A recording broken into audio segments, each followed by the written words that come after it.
Le soleil descend sur la cité idéale de Nicolas Ledoux, mais le beau et ténébreux Cortot accueille encore le public.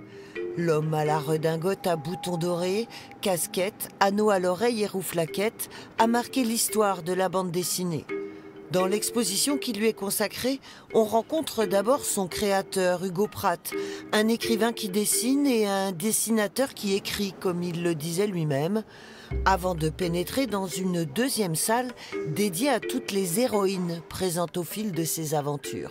Il s'en éprend, elles peuvent le contester et finalement ces femmes le mettent à l'honneur. Et le talent d'Hugo Pratt, ça a été de les rendre inoubliables à la fois par la qualité du dessin, les aquarelles sont très belles alors qu'Hugo Pratt disait qu'il faisait de l'eau sale, mais c'est aussi d'avoir mis à l'honneur leur caractère.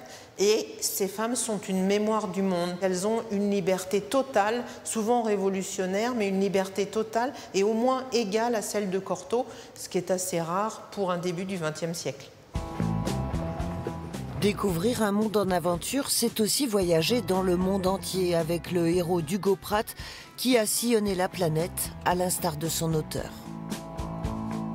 On part vraiment dans le sillage de Corto Maltese en commençant par la première bande dessinée, La balade de la mer salée, et puis on défile les 12 albums au travers de continents et il y a un dialogue qui se crée entre les œuvres, encre de Chine, aquarelles et des objets prêtés par le musée des Confluences.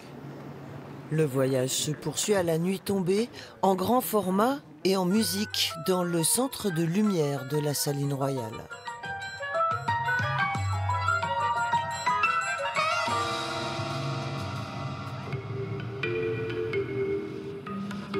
On propose 19 dates en soirée pour découvrir cette projection, ce voyage au cœur de la bande dessinée.